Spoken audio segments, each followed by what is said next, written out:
Hello, good afternoon student. अपन cell bio का first unit पढ़ रहे थे।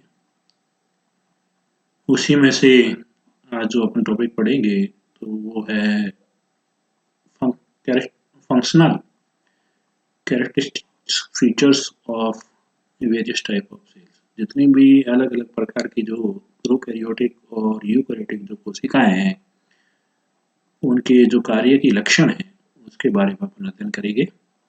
इससे पूर्व में जो सेल बायो का फर्स्ट यूनिट है वो चल रहा था, उसके जो टॉपिक है जिसके अंदर अपन कोशिका सिद्धांत, उसका मॉडर्न इंटरप्रिटेशन, जो मेजर टाइप्स है, टू टाइप्स है, जो प्रोकैरियोटिक यूकैरियोटिक, उसके बारे में अपन अध्ययन कर चुके हैं। और जितनी भी अलग अलग प्रकार के जो प्रोकैरियोटिक यूकैरियोटिक कोशिकाएं हैं उनके माप और आकार की अपन चर्चा पूर्व के ही वीडियो लेक्चर्स के थ्रू कर चुके हैं।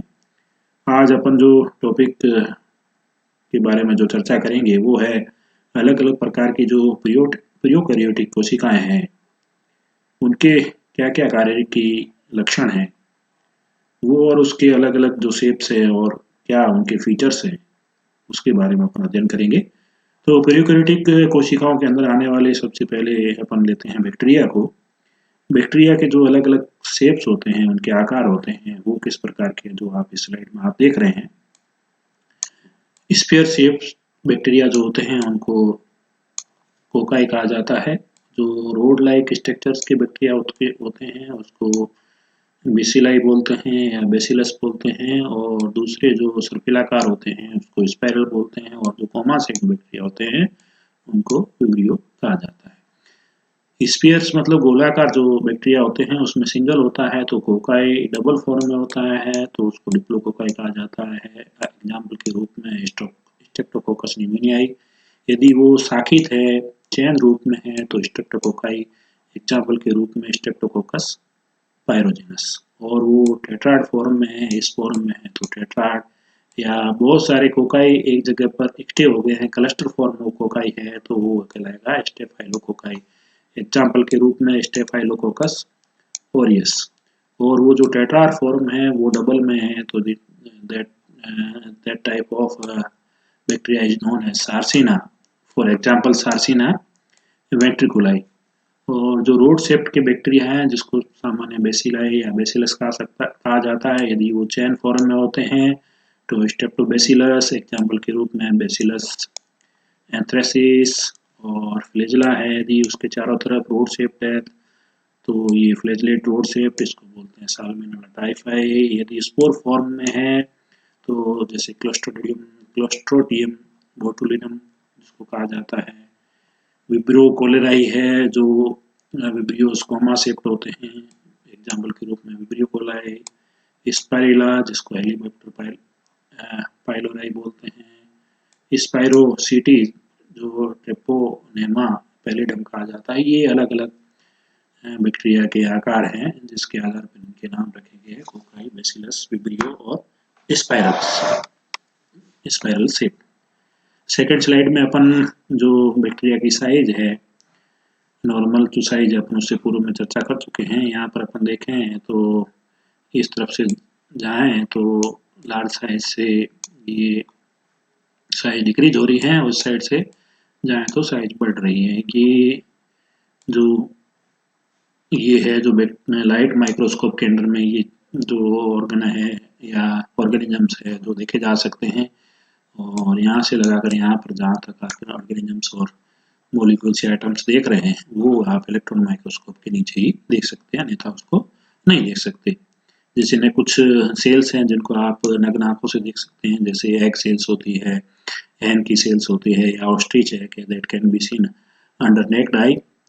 और दूसरे जैसे यूकैरियोटिक कोशिकाएं हैं जो कोशिकाओं के ऑर्गेनल्स है, जैसे माइटोकॉन्ड्रिया है, क्लोरोप्लास्ट है, ये आप लाइट और माइक्रोस्कोप के अंदर में देख सकते हैं। नॉर्मली इनका जैसे यूकैरियोटिक कोशिकाएं हैं जो प्लांट पादप और जंतु कोशिकाएं, उनका आकार 1 मिलीमीटर से लगाकर 100 माइक्रोमीटर तक का हो सकता है। जैसे ये 10 में यहाँ पर दर्शाया गया है, जैसे यूकैरियोटिक कोशिका है तो इसका साइज करीब करीब 10 माइक्रोमीटर से लगाकर 100 माइक्रोमीटर तक का हो सकता है। और जो नेक्ड आइडे से देखते हैं वो मोर देन 100 माइक्रोमीटर यानी कि अप टू 1 मिलीमीटर तक की आकार की होती है, तो उसको अपन नग्न आँखों से देख सकते हैं। जो ऑर्गेनल्स होते हैं उनकी नॉर्मली साइज 1 माइक्रोमीटर से लगाकर 10 माइक्रोमीटर तक की होती है, जैसे माइटोकॉन्ड्रिया उदाहरण के लिए। बैक्टीरिया देखें तो बैक्टीरिया का आकार ये आप यहाँ देख रहे हैं 1 माइक्रोमीटर से लगाकर अपन कहें कि 3 माइक्रोमीटर तक का हो सकता है। तो ये बैक्टीरिया की साइज हो सकती है। ये बैक्टीरिया का जो नीचे ये डायग्राम देख रहे हैं, तो 1 टू 3 माइक्रोमीटर की साइज के बैक्टीरिया हो सकते हैं आकार में। Structural characteristics of bacterial cell, जो बैक्टीरिया है उसका उसके अंदर जितने भी अंश पाए जाते हैं, उसके ऑर्गेनल्स पाए जाते हैं या दूसरे जो स्ट्रक्चर है उसके क्या लक्षण हैं। तो यहाँ पर अपन देखें तो सेल वाल के चारों तरफ एक कैप्सूल का कवच पाया जाता है, जो कि उसकी कोशिका को प्रोटेक्ट करता है और दूसरी कोशिका के साथ अटैचमेंट में सहायक होता है। ये नॉर्मली बैक्टीरिया के अंदर ग्लाइकोकैलिक्स का बना हुआ होता है। और उसके बाद जो सेल वाल होती है, सेल वाल जो प्रोटेक्ट करती है, और सेल वाल बैक्टीरिया के अंदर नॉर्मली प्रोटीन और अमीनो एसिड्स की बनी हुई होती हैं, और बहुत सारे हेयर लाइक प्रोजेक्टिंग ऑर्गेनल्स पाए जाते हैं, जिसको पाइलस या पिलाई कहते हैं। वो बैक्टीरिया जब एक बैक्टीरिया दूसरे बैक्टीरिया के साथ अटैच होते हैं कॉन्जुगेशन के समय, या अपन कहें इनके रिप्रोडक्शन के समय, ये काम आते हैं। पाइलस और उसके बाद सेल वाल के नीचे सेल मेम्ब्रेन पाई जाती है।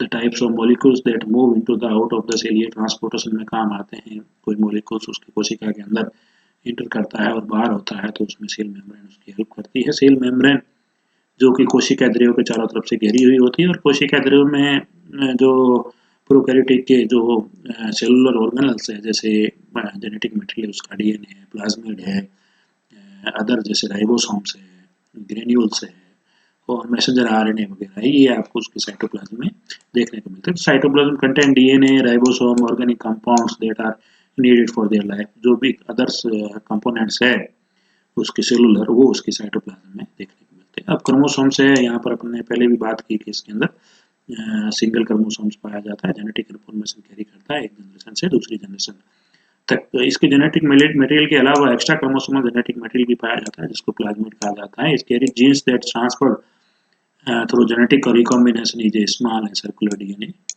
तो एक और भी मतलब इसके जो मेन जेनेटिक मटेरियल उसके अलावा भी इसके अंदर एक्स्ट्रा क्रोमोसोम्स भी पाए जाते हैं, जिसको प्लाज्मिड कहा जाता है, जो कि जेनेटिक इंजीनियरिंग में बहुत ही महत्व रखता है। Plasmid it's also carry some genes which has antibiotic activity, उनके अंदर एंटीबायोटिक एक्टिविटी पाई जाती है। उसके अलावा न्यूक्लियोटाइड पाया जाता है which contain DNA thick coated resistant structure. जो इसका जो जेनेटिक मटेरियल होता है, नॉर्मली अपन यूकैरियोटिक में देखें तो उसके जेनेटिक मटेरियल के साथ हिस्टोन प्रोटीन पाए जाते हैं, जबकि प्रोटोजोआ के जेनेटिक मटेरियल के साथ किसी प्रकार के हिस्टोन नहीं होते हैं, और जो क्रोमोसोम होता है वो सिंगल होता है, जबकि यूकैरियोटिक के अंदर पेयर्ड में होता है।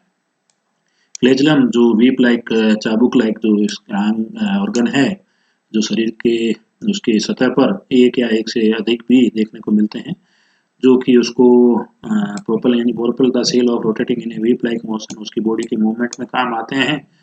और इसके अलावा फूड जो रिकॉग्नाइज करना होता है उसको भी फूड के रिकॉग्निशन में और फूड कैप्चरिंग में भी फ्लैजेलम इसके सहायता करते हैं। और इसके अलावा जो ग्राम नेगेटिव बैक्टीरिया होते हैं, तो इसके जो कोशिका झिल्ली है उसके अलावा भी एक बाहरी आवरण भी पाया जाता है, जिसको आउटर मेम्ब्रेन कहते हैं, जो सिर्फ नेगेटिव बैक्टीरिया में देखने को मिलती है। Protect the cell against some antibiotics. तो ये जो नेगेटिव बैक्टीरिया होते हैं वो एंटीबायोटिक्स, ज़्यादातर एंटीबायोटिक्स के प्रति रेजिस्टेंस दर्शाते हैं, और ये कॉमनली मोस्टली डिजीज कॉजिंग जो बैक्टीरिया है वो नेगेटिव बैक्टीरिया होते हैं, because it contain antibiotic resistant membrane उसके शरीर के उसके सरफेस के या अपन कहें उसके सेल वाल के ऊपर पाई जाती है। तो नेगेटिव बैक्टीरिया के अंदर आउटर मेम्ब्रेन देखने को मिलती है, जबकि पॉजिटिव बैक्टीरिया में ये नहीं देखने को मिलती। इस स्लाइड में आप देख रहे हैं bacterial cell structure and function. तो ये डायग्राम आपको पॉजिटिव और नेगेटिव बैक्टीरिया का दिखाई दे रहा है। इसके साइटोप्लाज्म यानी कि कोशिका द्रव्य में देखें तो ये दोनों के अंदर आपको इसका जेनेटिक मटेरियल देखने को मिलेगा, राइबोसोम्स होंगे इसके अंदर, और इंक्लूजन बॉडी होंगे, मैसेंजर आरएनए होते हैं। उसके अलावा इनके जो डिफरेंस है मेनली वो इसके सेल वाल में, जहाँ पर अपन पॉजिटिव बैक्टीरिया की बात करें तो इसकी जो सेल वाल है वो थोड़ी मोटी होती है, और सेल वाल के अंदर इसके पेप्टिडोग्लाइकन पाया जाता है। पेप्टिडोग्लाइकन के अंदर टेकोइक एसिड और लाइपोटेकोइक एसिड देखने को मिलते हैं, जबकि जो ग्राम नेगेटिव बैक्टीरिया होता है उसके अंदर आपको टेकोइक और लाइपोटेकोइक एसिड्स नहीं मिलते हैं। पेप्टिडोग्लाइकन का सेल वॉल होता है जो कि एनेस्टाइल मिरामिक एसिड और एनेस्टाइल ग्लूकोसेमाइन एसिड की बनी हुई होती है, और वो यहाँ पर ग्राम नेगेटिव बैक्टीरिया में थोड़ी पतली होती है, थिन होती है, जबकि जो ग्राम पॉजिटिव बैक्टीरिया होते हैं उनके अंदर मोटी होती है। ये डिफरेंस है। और कैप्सूल जो सबसे आउटर कवर है वो दोनों के अंदर देखने को मिलता है, जो कि ग्लाइकोकैलिक्स का बना हुआ होता है। तो ये जो मेजर डिफरेंस है वो ग्राम पॉजिटिव और ग्राम नेगेटिव बैक्टीरिया में है। दूसरे जितने भी ऑर्गेनल्स है उसका अपन ने डिस्कस प्रीवियस स्लाइड में कर चुके हैं। नेक्स्ट स्लाइड में जो मेजर जो डिफरेंसेस है वो अपन इसको देखते हैं। इसका जो डायग्रामेटिक सेल वाल और जो सेल मेम्ब्रेन है उसका स्ट्रक्चर आपको इस स्लाइड में दिख रहा है, जिससे आपको पता चल जाएगा कि भाई ग्राम पॉजिटिव और नेगेटिव बैक्टीरिया के अंदर क्या है। ये जो आप डायग्राम देख रहे हैं ये ग्राम पॉजिटिव है कि जो सेल वाल और सेल मेम्ब्रेन का डायग्राम है, और ये जो नेक्स्ट दूसरी स्लाइड में ये वाली जो स्लाइड है ये ग्राम नेगेटिव की सेल वाल और सेल मेम्ब्रेन। तो आप देखेंगे यहाँ ये ग्राम पॉजिटिव है, इसके अंदर इनर सेल मेम्ब्रेन है, आउटर सेल मेम्ब्रेन नहीं है, जबकि जो ग्राम नेगेटिव है तो इसके अंदर ये सेल मेम्ब्रेन और इसके बाहर की तरफ आउटर मेम्ब्रेन पाई जाती है, और इसके बीच में जो ये पेप्टिडोग्लाइकेन लेयर है तो ये सेल वाल है, ये यहाँ पर क्या है पतली है, जबकि यहाँ पर ये क्या है मोटी है। तो ये मेजर डिफरेंस है। और इसके अलावा जो ये लाइपोटेकोइक एसिड और टेकोइक एसिड है जो इसके अंदर देखने को मिलते हैं ग्राम पॉजिटिव बैक्टीरिया के सेल वाल, जबकि यहाँ पर टेकोइक एसिड और लाइपोटेकोइक एसिड नहीं है, और यहाँ पर लाइपोपॉलीसेकेराइड्स है जो कि यहाँ पर नहीं पाए जाते। सरफेस प्रोटीन और सरफेस प्रोटीन इन दोनों में पाए जाते हैं।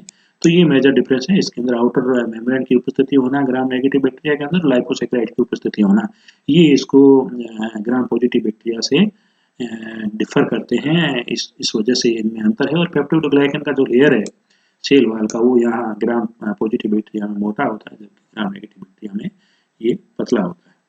तो ये जो डिफरेंस है लाइपोप्रोटीन की उपस्थिति और लाइपोसेकेराइड की, और यहाँ पर टेकोइक एसिड और लाइपोटेकोइक एसिड, तो ये पेप्टिडोग्लाइकन की लेयर का मोटा होना ग्राम पॉजिटिव बैक्टीरिया में, पेप्टिडोग्लाइकन की लेयर का पतला होना ग्राम नेगेटिव बैक्टीरिया में, टेकोइक एसिड और लाइपोटेकोइक एसिड की उपस्थिति होना ग्राम पॉजिटिव बैक्टीरिया में, लाइपोप्रोटीन और लाइपोपोलिसेकेराइड की उपस्थिति होना ग्राम नेगेटिव बैक्टीरिया में, सरफेस प्रोटीन दोनों में होते हैं, और जो आउटर मेम्ब्रेन है वो सिर्फ ग्राम नेगेटिव बैक्टीरिया में पाई जाती है, जो कि ग्राम पॉजिटिव बैक्टीरिया में नहीं पाई जाती। ये मुख्य जो अंतर है जो इनको ग्राम पॉजिटिव और नेगेटिव बैक्टीरिया में देखने को मिलते हैं, इसलिए ये डिफरेंशिएट किए जाते हैं। और यदि पैथोजेनिक की देखें तो gram negative bacteria is more pathogenic than gram positive bacteria, because it has capacity to develop antibiotic resistance against antibiotics।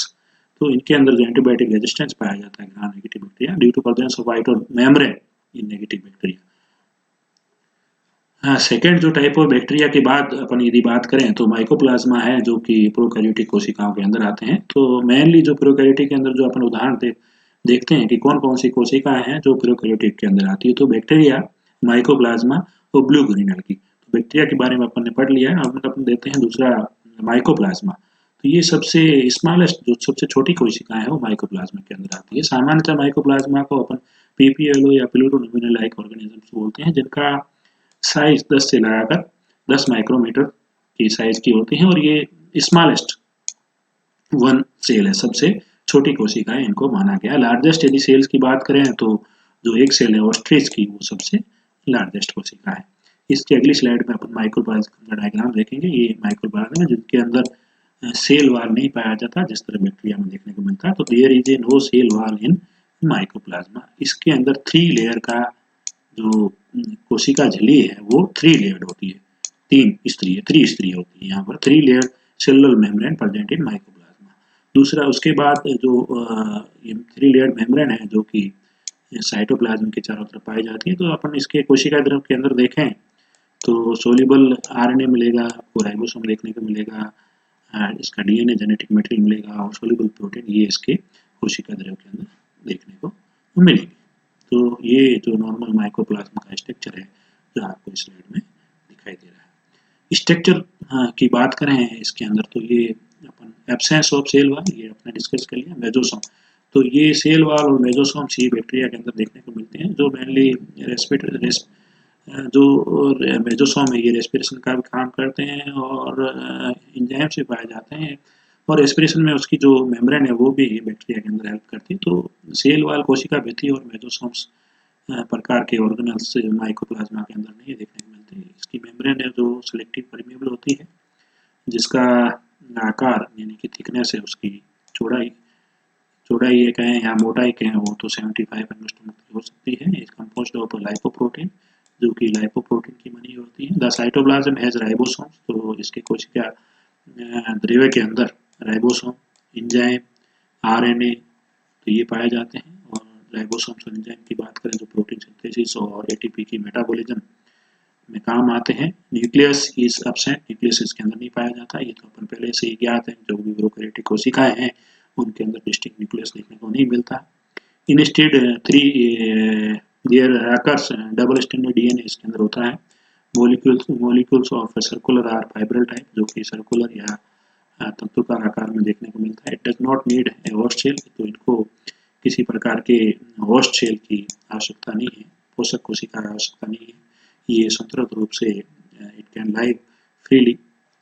उसके बाद अपन जो थर्ड प्रोकैरियोटिक सेल का एग्जांपल है वो ब्लू ग्रीन एल्गी, जो कि आकार में स्फेरिकल या स्क्वायर शेप देखने को मिल सकती है और सिंगल भी हो सकती है, और बहुत सारी कोशिका एक साथ से जुड़ के शाखित रूप में बहुत मल्टीपल कोशिकाओं के रूप में भी हो सकती है। तो ये आप इस स्लाइड में देख रहे हैं, तो ये different types of blue green algae है, जैसे गैलियो कैप्सा, नोस्टॉक, एनाबियाना, कैमियोसाइफोन, ऑसिलेटरिया। तो ये आपको जो डायग्राम दिख रहे हैं ये अलग अलग प्रकार की ब्लू ग्रीन एल्गी है। एल्गल जो ब्लू ग्रीन एल्गी है उसके लक्षणों की बात करें तो ये वेरी इन साइज में बहुत अंतर होता है। नैनोप्लैंक्टन की तरह होती है। इनका यदि छोटी हो तो ये 2 माइक्रोमीटर से भी छोटी हो सकती है। साइनोबैक्टीरिया यदि बड़ी एल्गी की बात करें तो their size is more than 70 metre long, ये लंबाई में 70 मीटर से भी ज़्यादा हो सकती है, क्योंकि शाखे में शाखित हो जाती है और तंतु के रूप में बहुत ज़्यादा बढ़ जाती है। तो it has more than 70 metre long. Possess a cell wall, इनके अंदर कोशिका भित्ति देखने को मिलती है। इट कंटेन्स पिगमेंट्स, क्लोरोफाइल, क्योंकि ये फोटोसिंथेटिक अपना भोजन स्वयं बनाते हैं तो अलग अलग प्रकार की क्लोरोफाइल पाई जा सकती है, type B type C type and D type. It has also different types of pigments, वर्णक भी पाए जाते हैं, जो कि लाल, नीले और ब्राउन, जो कि फोटोसिंथेटिक पिगमेंट्स होते हैं। तो ये अपन स्ट्रक्चर की बात करते हैं ब्लू ग्रीन की एल्गी की, तो मेम्ब्रेन की जो कोशिका झिल्ली है उसके चारों तरफ, प्लाज्मा मेम्ब्रेन के चारों तरफ सेल वॉल, सेल के चारों तरफ एक जिलेटिनियस लसलसे पदार्थ का बना हुआ जिलेटिनियस कोट पाया जाता है। तो देयर इज ए थ्री स्तरीय होता है, यानी कि प्लाज्मा मेम्ब्रेन, सेल वॉल और जिलेटिनियस स्ट्रक्चर। उसके नीचे पर साइटोप्लाज्म होता है। साइटोप्लाज्म के अंदर न्यूक्लियोइड जो कि सर्कुलर डीएनए, लिपिड, वसा की बूंदें देखने को मिलती है, प्रोटीन के कण पाए जाते हैं, राइबोसोम होते हैं, फोटोसिंथेटिक लेमिलियाई होती है और दूसरे पिगमेंट्स होते हैं जैसे फाइकोबिलिसोम्स, जिसको साइनोसोम्स भी कहा जाता है। तो ये इसके सेलुलर स्ट्रक्चर है जो ब्लू ग्रीन एल्गी में देखने को मिलते हैं। What are cyanobacteria and blue green algae? Cyanobacteria क्या है, ब्लू ग्रीन एल्गी क्या है? प्रोकैरियोटिक सेल्स हैं ये, जो कि जिसको फोटोसिंथेटिक बैक्टीरिया भी कहा जाता है, क्योंकि ये अपना प्रकाश संश्लेषण की प्रक्रिया से ये अपना भोजन बनाते हैं। इनके अंदर अलग अलग प्रकार की क्लोरोफाइल पाई जाती है, ए बी सी और D type. Blue SSD pigments पाए जाते हैं जिसको फाइकोबिलिन्स कहते हैं। और इनकी जो कोशिका भित्ति है वो फेयरली वीक होती है, कमजोर होती है। ऑप्टन विथ म्यूसिलेज कोटिंग, इसके चारों तरफ कोट पाया जाता है जो कि जिलेटिनियस होता है। स्टोर, ये भोजन के रूप में शुगर को संग्रहित करके रहते हैं। Better metabolise at higher temperature, इसका जो मेटाबॉलिक एक्टिविटी है वो अच्छी ज़्यादा तापमान पर होती है। इनके अंदर flagella, no flagella, but many है बायोसी कंट्रोल के अंदर होता है। तो उत्प्लावन की जो नियंत्रण है वो इनके अंदर पाया जाता है। क्यों पाया जाता है कि इसके अंदर जो गैस पॉकेट्स है जो इसकी सेल्स के अंदर देखने को मिलती हैं, जिनके अंदर गैस भरी हुई रहती है, जिसकी वजह से ये आसानी से तैर पाते हैं। Mostly small cell in large aggregation, तो बहुत सारा जब इकट्ठी हो जाती है बहुत सारी कोशिकाएं एक साथ, तो उनके अंदर बहुत सारी छोटी छोटी कोशिकाओं के रूप में उनका इकट्ठा होना देखने को मिलता है। रेस्टिंग स्टेजेस फॉल सेडिमेंट, तो इसकी जो रेस्टिंग अवस्था है सुप्त अवस्था है जो उस समय होती है जब ये सेडिमेंटेशन होता है। तो सेडिमेंटेशन मतलब जमाव होता है, तो उस समय ये वहाँ जाके ये भी जम जाती है, जर्मिनेट, उसके बाद ये जर्मिनेट करती है, यानी कि अपना रिप्रोडक्शन करती है, अपनी संख्या बढ़ाती है। तो ये 3 कोशिकाएं हैं जो प्रोकैरियोट के अंदर आती है, ब्लू ग्रीन अलगी, पीपीओलो यानी कि माइकोप्लाज्मा, क्लोरोनिया लाइक ऑर्गेनिजम्स और बैक्टीरिया, इनको कंसीडर किया जाता है प्रोकैरियोटिक कोशिकाओं के अंदर।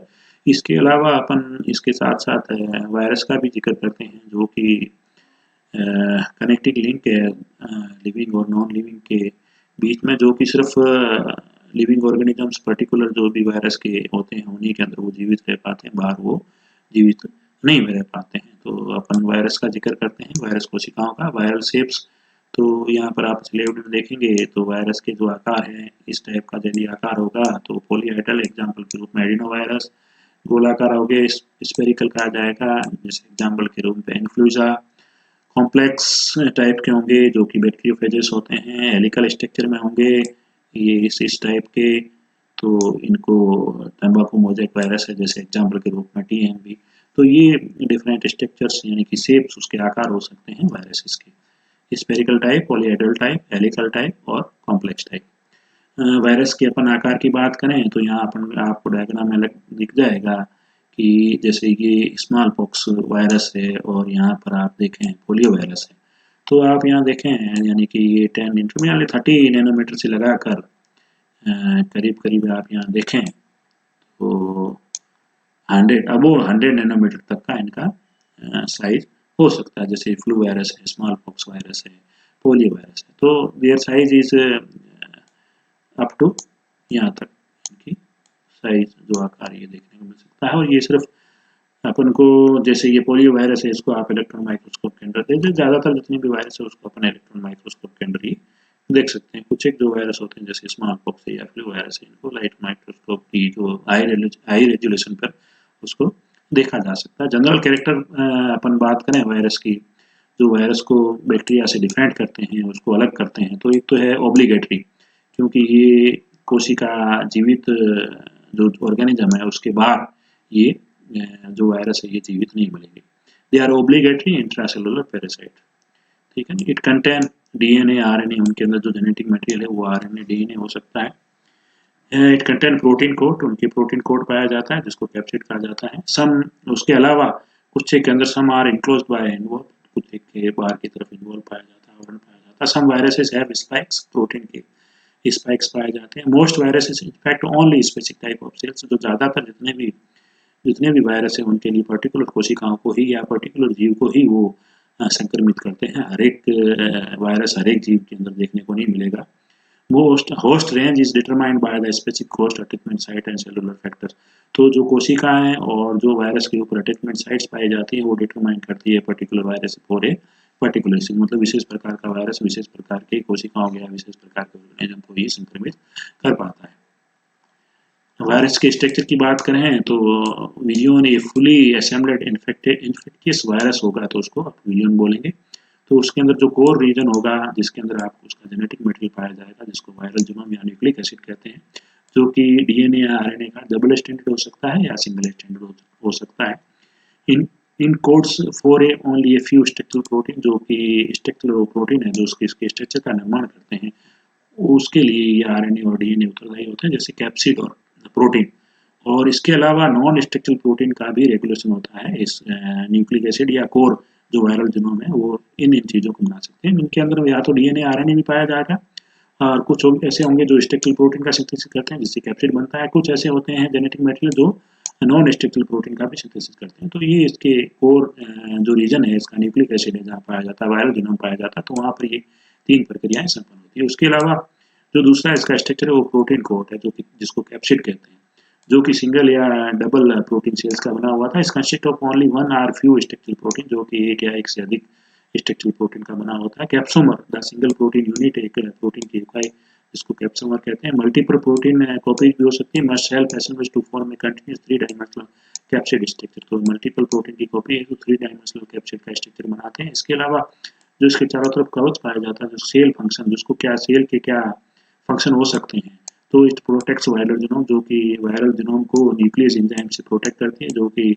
यदि एंजाइम्स न्यूक्लियस होगा तो वायरल जीनोम को ब्रेक डाउन करेगा, तो उससे जो सेल है वो इसको सुरक्षा प्रदान करती है। Attaches the virion to specific receptor, दूसरा जो विरियन को ये सेल है वो पर्टिकुलर जो ग्राही होते हैं उसके अटैचमेंट में ये सहायता करता है। Expose to the prospective host cell during infection, संक्रमण के समय ये अटैचमेंट में भी सेल का काम है जो सहायता करते हैं। यहाँ आप देख रहे हैं ये कैप्सोमर, न्यूक्लिक एसिड और ये कैप्सिड, तो ये जो मेन स्ट्रक्चर है वायरस के, इनका ये कार्य रहता है। तो प्रोकैरियोटिक कोशिकाओं के अंदर अपन बैक्टीरियल जितनी भी सेल्स है वो और माइकोप्लाज्मा, ब्लू ग्रीन एल्गी और उसके अलावा वायरस को भी पढ़ते हैं। तो ये अलग अलग प्रकार की प्रोकैरियोटिक सेल हो गए जिसके उनका आकार और जो फंक्शनल जो उसके फीचर्स है उसके बारे में आप आज अपने पढ़ा। तो various type of prokaryotic cell और उसके फंक्शनल कैरेक्टरिस्टिक्स का